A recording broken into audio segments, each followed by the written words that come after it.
¿Qué tal? ¿Cómo está? Bienvenido a la Escuela de Desarrollo Cristiano. Nos da mucho gusto que nos acompañe.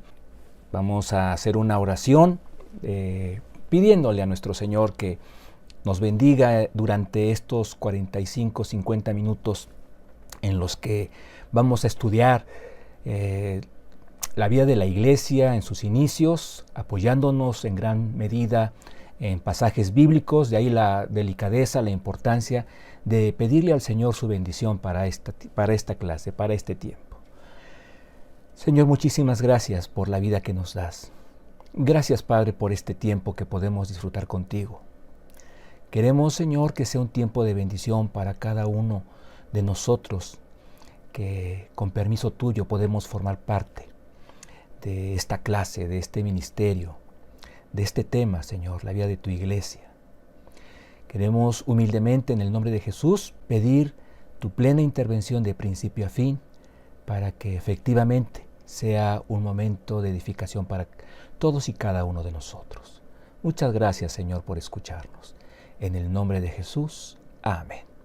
Estamos ya por concluir con la etapa apostólica, es hablar de un tiempo aproximado de un siglo, el primer siglo de la vida de la Iglesia. Esta etapa se ha dividido en 4 principales periodos. Hablamos del periodo del Pentecostés, también hablamos del periodo de la expansión, hablamos en una tercera instancia del periodo llamado la Iglesia entre los gentiles, y hoy nos corresponde hablar de un periodo o de una edad que se le conoce como la edad oscura, el periodo oscuro. Obedece su nombre a que se trata de un periodo del que supuestamente se tiene poca información, más allá de la que la Biblia nos puede dar. Sin embargo, y como lo vamos a tratar de explicar en esta clase, de desarrollarlo, efectivamente sí tenemos varias cosas que analizar, que reflexionar y que estudiar. Con todo y que se llama un periodo oscuro, hay mucha información que nosotros debemos considerar en nuestro estudio, en nuestro diplomado. La Iglesia entra a un periodo que se le conoce como la Edad Sombría o la Edad Oscura. ¿De a qué momento estamos nosotros enmarcando este tiempo? Bueno, es desde el martirio del apóstol Pablo, año 68 aproximadamente, hasta la muerte de otro siervo de Jesucristo, esto es el apóstol Juan. ¿Cuándo ocurre esto? Aproximadamente en el año número 100.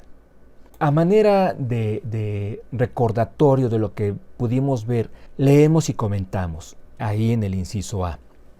El concilio de Jerusalén se había celebrado alrededor del año 50, llegándose al acuerdo de que los gentiles que recibían la salvación de Jesucristo no tenían que ser judaizados, es decir, no tenían que observar la circuncisión, las demás fiestas, todo lo que es la estructura de la religión judía. Sin embargo, el acuerdo rayaba más en lo teórico que en lo práctico. Esto es, lo que se acordó en este concilio, aunque fue expreso, fue claro para todos, en la práctica fue muy difícil llevarlo a cabo, al menos por parte de toda la comunidad judía y o cristiana. Un ejemplo de esto lo vamos a ubicar en la Biblia, Gálatas capítulo 2, del 6 al 12, es un pasaje que vamos a leer, y es importante para remarcar, o mejor dicho, reforzar lo que estamos mencionando en este punto. El mismo apóstol Pedro es reprendido por Pablo por lo que mencionamos, porque en el concilio se establecen acuerdos que en la práctica, en lo teórico se escuchaban muy bien, pero en la práctica realmente costaba trabajo obedecer todo lo que se había acordado. Pero de los que tenían reputación de ser algo, lo que hayan sido en otro tiempo, nada me importa, está hablando el apóstol Pablo. Dios no hace acepción de personas. A mí, pues, los de reputación nada nuevo me comunicaron. Antes, por el contrario, como vieron que me había sido encomendado el evangelio de la incircuncisión, esto es, el evangelio puro, sin incluir elementos judaicos, como a Pedro el de la circuncisión, esto es, Pedro destinado a proclamar el Evangelio al pueblo judío. Versículo 8. Pues el que actuó en Pedro para el apostolado de la circuncisión, refiriéndose obviamente a Jesucristo, actuó también en mí para con los gentiles. Versículo 9. Y reconociendo la gracia que me había sido dada, Jacobo, Cefas y Juan, que eran considerados como columnas, nos dieron a mí y a Bernabé la diestra, o sea, la mano derecha, en señal de compañerismo, para que nosotros fuésemos a los gentiles y ellos a la circuncisión. Aquí hago un breve paréntesis para comentar, a manera de reforzamiento, lo que dijimos en su momento, esto es, los apóstoles de nuestro Señor Jesucristo avalaron el apostolado de Pablo. Llegó un momento en el que, vamos a decirlo así, lo hicieron oficial, reconocían que había sido llamado por Jesucristo para la misma labor apostólica, al igual que ellos.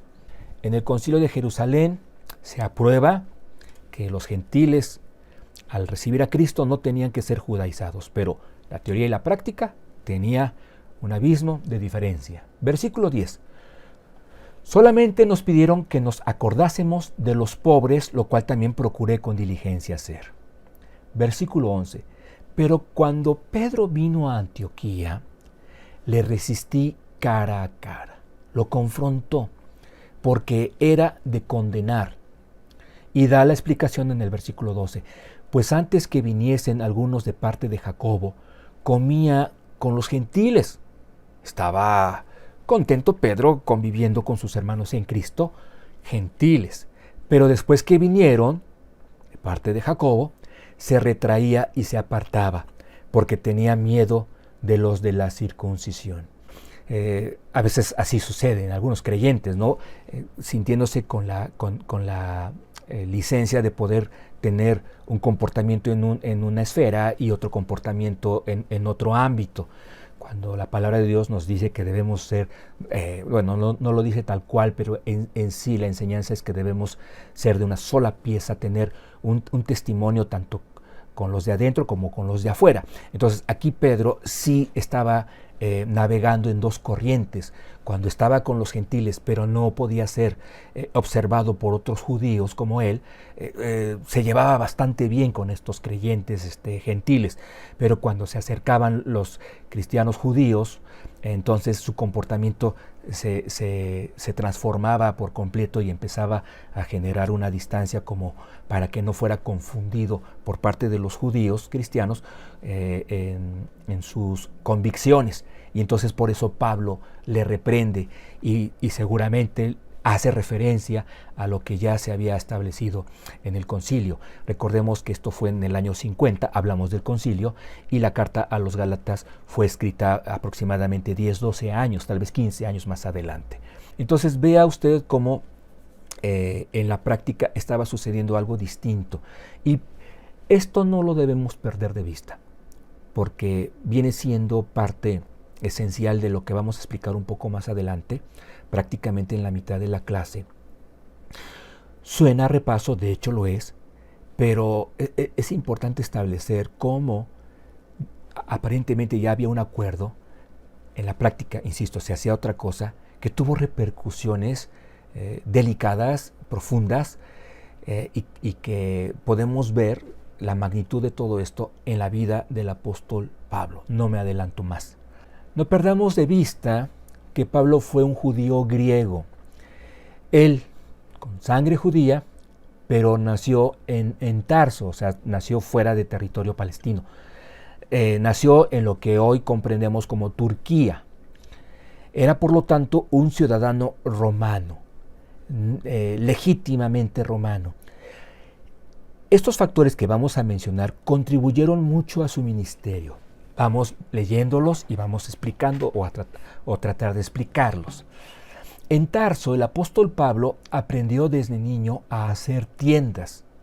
Pues la materia prima de la región abundaba abundaba en este lugar la materia prima con la cual se podían confeccionar, se podían fabricar estas tiendas que él desde muy pequeño aprendió a elaborar.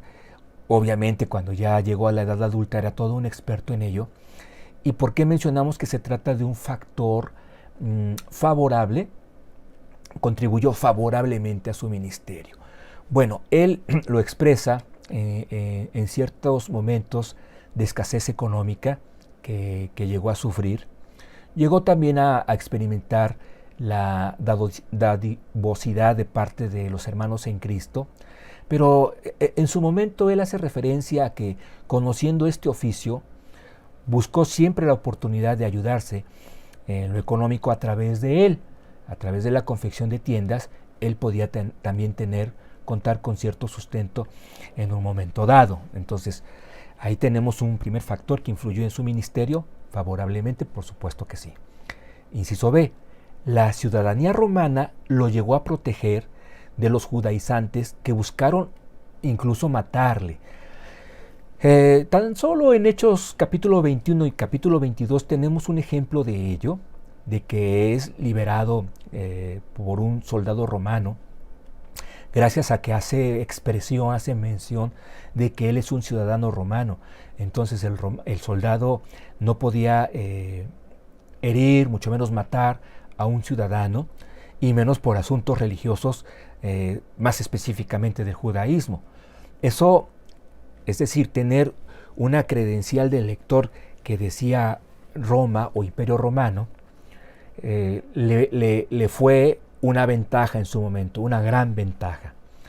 C, otro factor, el crecer con la influencia de dos culturas que le fue una gran ventaja. Recordará que hablábamos hace 8 días de este entorno helenista en el que creció el apóstol Pablo y dijimos que trataríamos de abundar un poquito en el punto. Quiero que me acompañe a 1 Corintios capítulo 9, versículos 20 y 22. Dice la palabra de nuestro Señor: me he hecho a los judíos como judío. Y no es que se tenga que hacer judío porque él lo era. Está hablando de cómo adecúa el contacto que tiene con los judíos para proclamar el Evangelio de Jesucristo. Me he hecho a los judíos como judío para ganar a los judíos. A los que están sujetos a la ley, aunque yo no esté sujeto a la ley, como sujeto a la ley, para ganar a los que están sujetos a la ley. Es un juego de palabras en el que tal vez mareó a más de uno, pero en el que él se estaba protegiendo. Cuando él dice que no está sujeto a la ley, lo hace desde el punto de vista, o podríamos considerar que él pudo haberlo expresado desde este punto de vista. Soy ciudadano romano, si quiero no contemplo las ordenanzas judaicas. Claro, él no lo iba a hacer porque él realmente entendía su vínculo estrecho y eterno con el pueblo judío. Pero vaya, él estaba envuelto frecuentemente a raíz de su labor evangelística en momentos muy difíciles en los que, con la gracia de Dios, tuvo la sabiduría de poder esgrimir todos esos conflictos en los que se le quería meter o gracias a una cosa que él dijera y que se le pudiera tomar como una afrenta, ya sea al judaísmo o al Imperio Romano. Entonces, vuelvo a leer el versículo 20. Me he hecho a los judíos como judío para ganar a los judíos. A los que están sujetos a la ley, aunque yo no esté sujeto a la ley, como sujeto a la ley, para ganar a los que están sujetos a la ley, obviamente a los judíos. Versículo 21. A los que están sin ley, gentiles, como si yo estuviera sin ley, no estando yo sin la ley de Dios, lo que mencionábamos, sino bajo la ley de Cristo. ¡Wow! Para ganar a los que están sin ley. 22 y terminamos. Me he hecho débil a los débiles para ganar a los débiles. A todos me he hecho de todo para que de todos modos salve a algunos. Entendiendo perfectamente que él no habla de que él es el portador o dador de la salvación, sino del mensaje de la salvación. Entonces, este tercer factor, vea la importancia o el impacto. Él el apóstol Pablo, nace con una influencia helenista que le permite entender la cosmovisión, el contexto gentil para cuando se trata de compartirles el Evangelio. Pablo bien entendía cuáles eran las enseñanzas con las que la gente gentil crecía para, a partir de esas herejías, falsas enseñanzas, él remitirlos al Evangelio de Jesucristo. Cosa que a Pedro, por ejemplo, le hubiera, en la esfera humana al menos, costado muchísimo trabajo. Entonces, es hermoso ver estas tres ventajas. Sabe hacer tiendas, lo cual le puede implicar un sustento económico que impida ser gravoso a la iglesia. Cuenta con la protección de la ciudadanía romana y cuenta con un contexto cultural que le permite llegar con eficacia a los corazones de los gentiles. De aquí nosotros podemos tomar una lección espiritual para nuestra vida cristiana, para nuestro ministerio, más específicamente hablando. El Señor siempre, entendiendo qué es lo que va a demandar de nosotros, qué es lo que está esperando de nosotros, va a permitir en nuestra vida condiciones que nos van a preparar para esos entornos más adelante.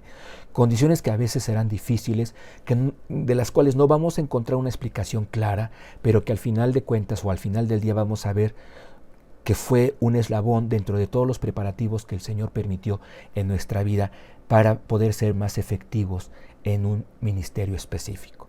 Entonces, aquí este es un ejemplo de lo que estamos mencionando. El apóstol Pablo era un hombre bien preparado, bien capacitado, más allá de lo espiritual o aparte de lo espiritual, para poder ser por excelencia el apóstol a los gentiles. Mencionamos que dentro de este periodo un acontecimiento significativo es el incendio de Roma. La información que tenemos de él, estamos hablando de este hombre, de Nerón. La información que tenemos de él, de Nerón, mucha atención con este punto, proviene de historiadores como Tácito y Seutonio, por mencionar a los principales. Ahora, ellos pertenecían a la dinastía que sucedió a Nerón como el último representante de la dinastía Julio-Claudiana. O sea, Nerón formó parte de una dinastía de Césares conocida como Julio-Claudiana. Bueno, muriendo Nerón, entonces, siendo el último de esta dinastía, inicia otra dinastía, de la que forman parte, a manera de historiadores, Tácito y Seutonio. Entonces, ellos formando parte de la dinastía Flavia, de la que siguió después de la Julio-Claudiana. ¿Por qué es relevante esto que estamos mencionando? Porque estos historiadores, obviamente, hicieron un relato de su antecesor o del antecesor, Nerón, de acuerdo a sus intereses políticos. Dicen por ahí, ¿verdad?, que la historia la escriben los ganadores. Bueno, aquí más precisamente diríamos esto.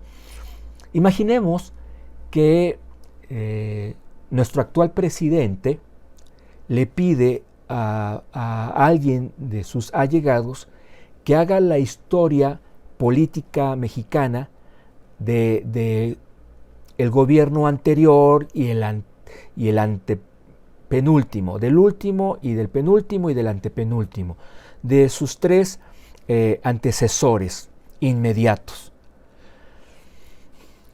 Probablemente, subrayo esto, ¿verdad?, este historiador en el relato hará énfasis en los errores de los antecesores del actual presidente para hacer un contraste mucho más marcado de cómo ahora se está mejor. Hablemos del futuro. Termina nuestro presidente su mandato e inicia un presidente de otra causa o fuerza política, de otro partido político. Y entonces él se va a encargar de desarrollar la historia de lo que fue el sexenio anterior. ¿Y cómo lo va a hacer? También minimizando los logros y exagerando los puntos débiles que hubo.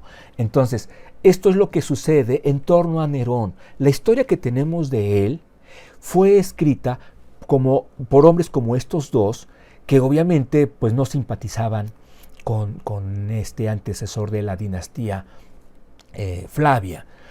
Entonces, hago esta aclaración, seguimos leyendo y seguimos explicando.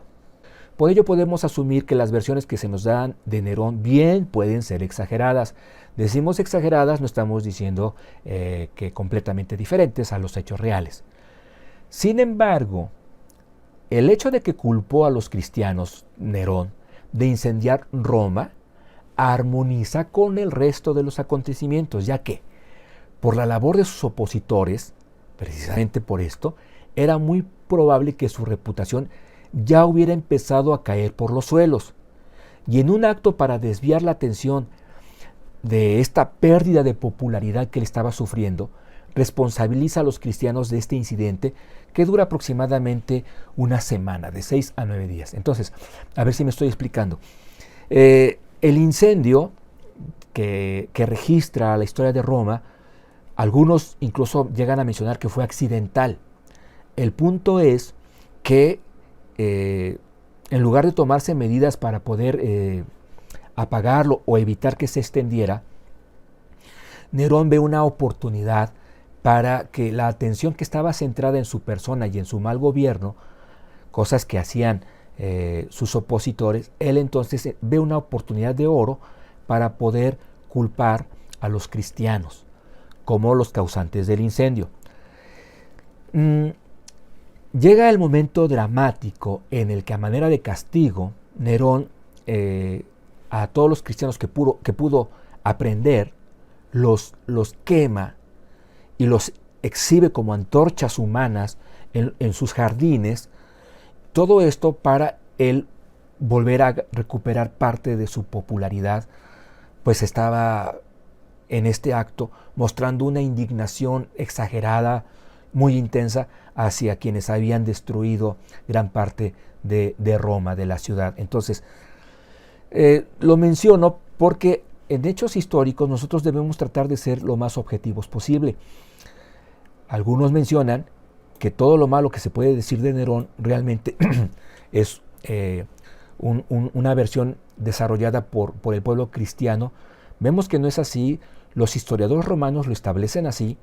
Si es una exageración, es por parte de ellos, y la causa ya la hemos explicado, ¿verdad? Razones políticas. Bueno, pues seguimos leyendo. Inciso D. La muerte de Pablo, por encima de cualquier teoría, pues la Biblia no nos relata la muerte del apóstol.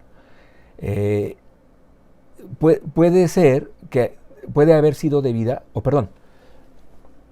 Pablo muere por compartir el Evangelio en Jesucristo o de Jesucristo.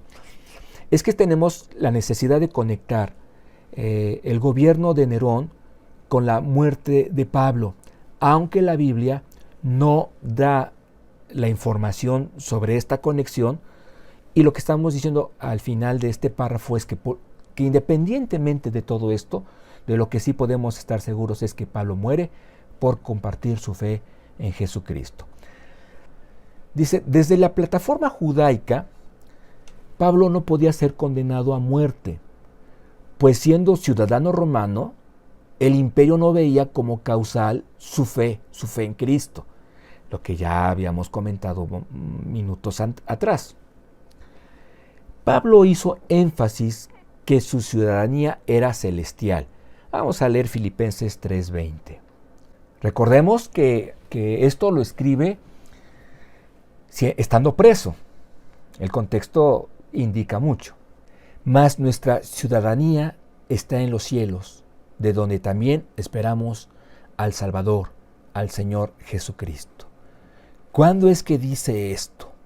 Bueno, cuando él, estando preso, no podía asegurar desde la esfera humana qué es lo que iba a suceder con él. Desde el entorno espiritual, él estaba seguro de lo que estaba ocurriendo, por qué ocurría y qué sucedería más adelante. Pero vuelvo a leer este párrafo completo, ya habiendo leído Filipenses 3:20, para que pueda quedar más claro. Desde la plataforma judía Estamos pensando en el martirio de Pablo, en su muerte, para poder entrar a la recta final de la etapa apostólica. Desde la plataforma judaica no podía ser condenado a muerte, eso lo tenemos claro, pues siendo ciudadano romano, el imperio romano no veía como causal de muerte su fe en Cristo. Pablo hace énfasis en su ciudadanía celestial, por lo tanto, él no veía como necesaria la caída del imperio romano como elemento fundamental para el extendimiento del reino de Dios. E incluso cuando él estaba en la cárcel, él aprovechaba la oportunidad para proclamar a Cristo entre los soldados, y por testimonio de él, mucha gente se convertía al escuchar a Pablo en prisión. La condena a muerte de Pablo puede explicarse por la envidia que había a su alrededor de cristianos judíos. Filipenses 1, del 15 al 19. Lo leemos poco más adelante. Los cristianos en un ambiente de opresión romana se acusaban unos a otros ante el imperio. Por eso quisimos hablar de Nerón con todo y que de repente no hay el respaldo histórico que podemos entender existe. Fue un hecho, pero a veces mitificado. El asunto es que, aunque bien pudo ser el Imperio Romano la mano que ejecuta la muerte de Pablo, esta es provocada por cristianos judíos. Es cierto, Pablo tenía muchos enemigos judíos, pero qué triste es hablar de que ante la persecución de Nerón, del imperio como tal, algunos cristianos judíos cristianos, con tal de no ser aprendidos, decían, mira, él es cristiano, aunque él también lo fuera, él es cristiano, él es de los responsables de lo que sucedió con el incendio, etc., con tal de desviar la atención para consigo. Y entonces estábamos hablando de un momento de mucha tristeza, de ahí qué bueno que podemos, no tanto como que qué bueno, pero de ahí que podemos entender por qué se le considera como una edad muy difícil, un tiempo muy oscuro en la vida de la iglesia. Vamos a leer Filipenses 1 del 15 al 19. Dice, algunos a la verdad predican a Cristo por envidia y contienda. No estamos hablando de judíos que estaban hablando del cristianismo, practicando la religión judía. Estamos hablando de cristianos proclamando a Cristo, pero que lo hacían con envidia a Pablo o por contienda. Otros, dice al final del versículo 15, por buena voluntad o de buena voluntad. Algunos a la verdad predican a Cristo por envidia, por contienda, pero otros de buena voluntad. 16. Los unos anuncian a Cristo por contención, no sinceramente, pensando añadir aflicción a mis prisiones. O sea, vea cómo la cosa sí era personal contra de Pablo, pero los otros por amor, sabiendo que estoy puesto para la defensa del Evangelio. Entonces, así se la gastaban algunos cristianos en este tiempo de persecución. No estamos hablando de la etapa de la iglesia perseguida como tal, pero sí estamos hablando de cómo se empieza a gestar un ambiente de persecución más intenso y más extenso para con la iglesia o en contra de la iglesia de Jesucristo. Dentro de este periodo oscuro, estamos leyendo el inciso E, el judaísmo experimenta un golpe catastrófico. Estamos hablando de la destrucción de Jerusalén. Si bien es cierto que estamos en un estudio que habla de la iglesia, no del judaísmo, no podemos desprender estos dos elementos. Uno está muy ligado con el otro. Los judíos, siempre inconformes con el dominio romano, se rebelaban, pero es hasta el año 70 que este conflicto entre el imperio romano y el judaísmo llega a una etapa culminante. Cuando Tito, ya estamos hablando de la dinastía Flavia, cuando Tito, hijo de Vespasiano, quien era el emperador, destruye la ciudad, destruye el templo de Jerusalén, del cual queda solamente como monumento a esta desgracia el muro de los lamentos. Aquí tenemos que mencionar un contraste que existía entre judaísmo y cristianismo, aunque había personas que, ¿verdad?, vivían en ambos entornos, tenían los dos contextos integrados en su propia vida. Estamos hablando de judíos que se convirtieron a Cristo. Pero como contraste de estas dos situaciones, judaísmo y cristianismo, hemos de decir, y que tiene mucho que ver con esto, que el judaísmo, con base a su visión, a su escatología, a lo que calculaba para el futuro, esto es la liberación de cualquier opresión de pueblo gentil, ellos se rebelaban entendiendo que formaban parte de un plan divino en la medida en la que se rebelaban en contra, en este caso, de Roma. Con el cristiano la perspectiva era diferente. Con el cristiano nosotros estamos ya teniendo la instrucción revelada, fresca, reciente, de que debemos orar por nuestras autoridades, de que debemos testificarles con nuestro comportamiento, de que nuestra ciudadanía no es de este mundo, sino más allá de este mundo. Entonces vea cómo había un contraste entre estas dos posturas, la judaica y la cristiana. Bueno, pero sucede esto, ¿verdad?, como cumplimiento a un hecho profético en el Antiguo Testamento y que explica muchas cosas de las que están por venir más adelante, pero no es escatología. Algún día tal vez hablemos un poco más a fondo de esto. Inciso G. Dentro de este ambiente de opresión, Juan es encarcelado en Patmos. Estamos hablando ya del último apóstol. Siendo Domiciano quien estaba al frente del imperio, ya estamos hablando del hermano de Tito.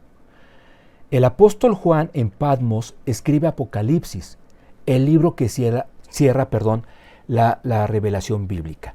Si Dios nos permite, hago este paréntesis, estaremos hablando del desarrollo del Nuevo Testamento, escrituralmente hablando, cómo se va desarrollando. Porque durante todo esto que estamos nosotros comentando desde la clase anterior y esta, se van escribiendo y se van concluyendo varios de los libros del Nuevo Testamento. Entonces quisimos programar una clase aparte para poder hablar de cómo se desarrolla, ¿verdad?, la escritura del Nuevo Testamento y cómo concluye la revelación escrita y cómo más adelante se reconoce a través de un canon, a través de un parámetro, cuáles eran los libros revelados por Dios y cuáles no. Estamos hablando de que había muchos escritos en este tiempo que en su momento fueron desechados como revelados. Estamos, por ejemplo, hablando del Evangelio de Pedro y otros tantos. Pero entonces, aquí ya estamos hablando de la conclusión de la etapa apostólica. ¿Y cómo concluye? Con la muerte de Juan en la isla de Patmos, sí, pero también estamos hablando, por ende, de la conclusión de la revelación de parte de Dios. Revelación que grupos sectarios consideran que está abierta. Vamos a ver eso en la próxima clase. La revelación bíblica concluyó en esta etapa. Hermanos, estamos por concluir, pero queremos hablar de algo importante dentro de este periodo. Es el último inciso. A propósito de las 7 iglesias de Asia mencionadas en Apocalipsis, las palabras que el Señor Jesucristo les expresa a cada una de ellas, de estas 7 iglesias, nos muestra todo este ambiente o todo este mensaje, cuál era la situación espiritual y moral también en la que se encontraba la iglesia en general. ¿Qué podemos decir de ello? Algunas iglesias, ¿verdad?, algunos creyentes habían mostrado perseverancia, mientras que otros ya habían perdido su primer amor. En algunos creyentes había celo doctrinal, mientras que en otros ya había fornicación doctrinal. Entonces, si nosotros queremos saber cómo fue el contexto espiritual moral de la iglesia en este periodo, podemos ver cuál es el mensaje que le da Jesucristo a ella, a la iglesia, para darnos cuenta de que había puntos a favor, había puntos muy tristes, puntos en contra para con la mayoría de las 7 iglesias. Solamente a una no se le reprende. Pero bueno, vamos a tener una especie de apéndice de esta clase, porque estamos hablando de historia. Para el catolicismo romano, que da una versión de los hechos en cuanto a la historia de la iglesia, es un dogma, con todo lo que eso significa, la figura y la sucesión papal. Para Roma, para la Iglesia Católica Romana, el Papa es un dogma, el tema del Papa es un dogma que, como tal, entonces, siendo dogma, debe ser asumido, debe ser aceptado sin cuestionamiento, pues es un dogma. Vamos a ver con elementos históricos, bíblicos, esta situación en la que nosotros no podemos apoyar o apoyarnos si queremos un desarrollo objetivo del origen de la Iglesia, de su desarrollo y de su sustento o respaldo bíblico. Ellos establecen, ¿verdad?, que Pedro fue el primer papa y después vinieron o han venido una serie de sucesores con la misma envergadura, con la misma función papal.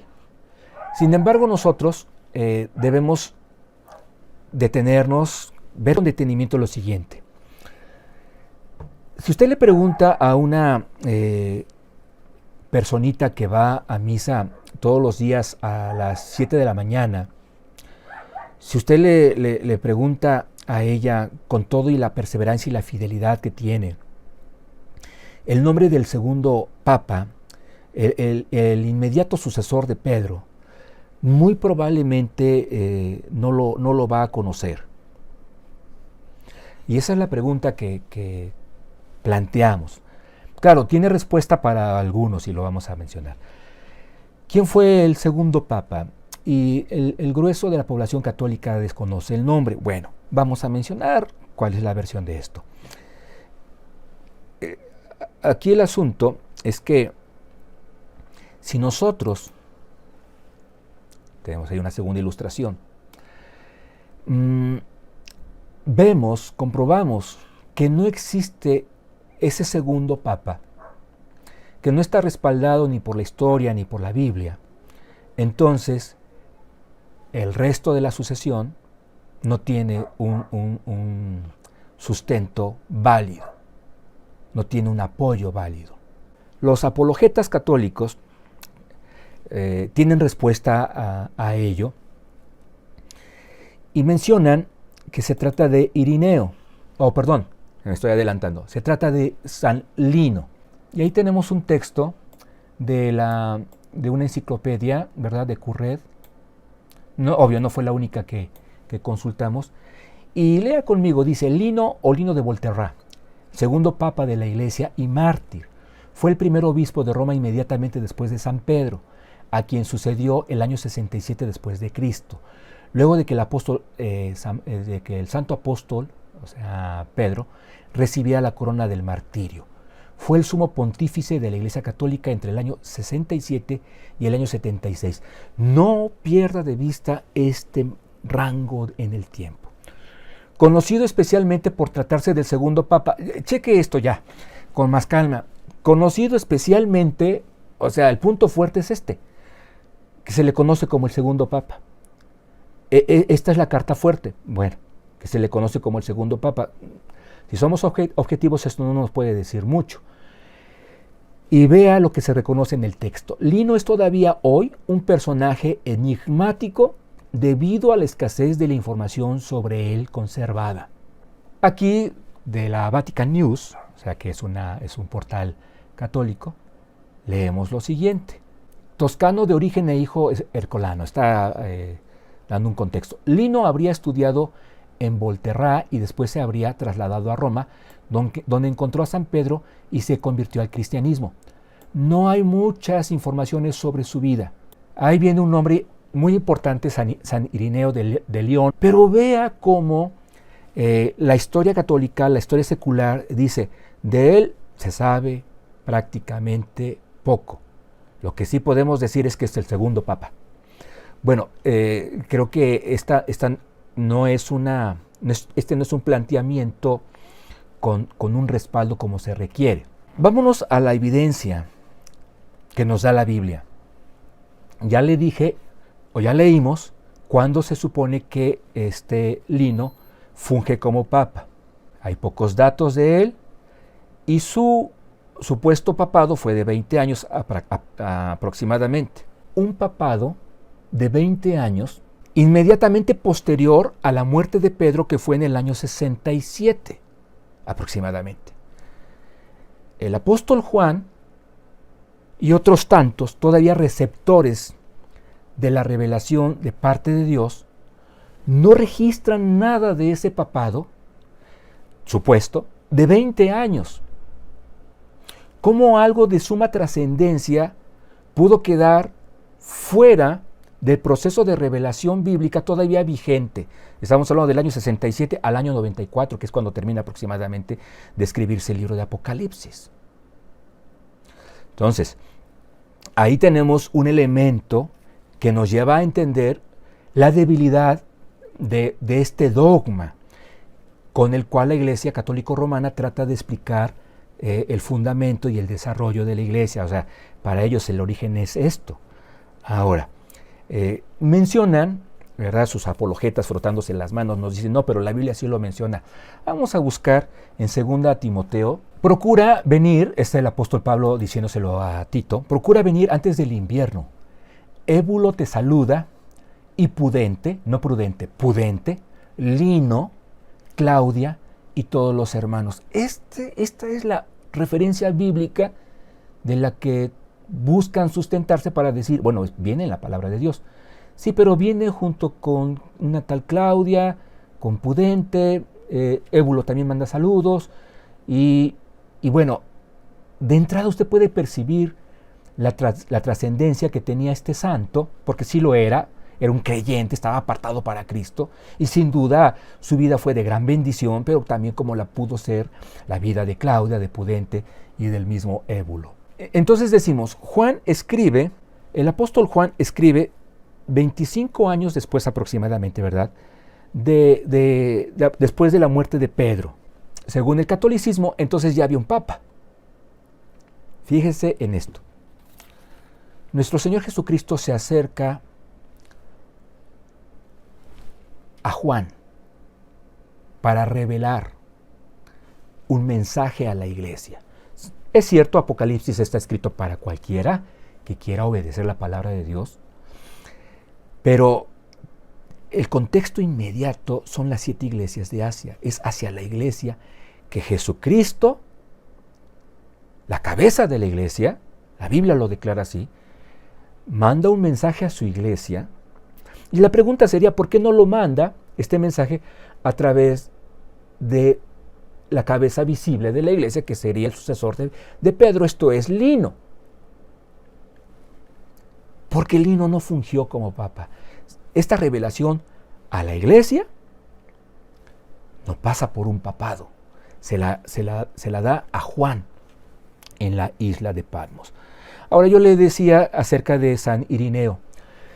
San Irineo, y con esto sí ya terminamos, ¿verdad?, es la carta fuerte que los apologetas católicos sacan a relucir para respaldar este dogma.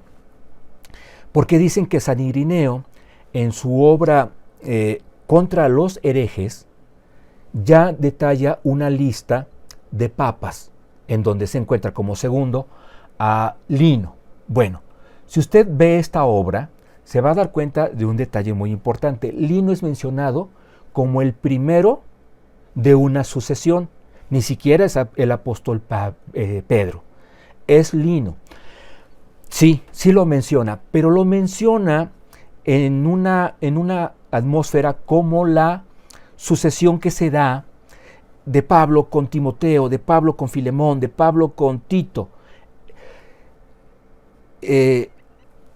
Irineo estamos hablando ya del segundo siglo de la historia de la iglesia, era un defensor de la iglesia en contra de las herejías.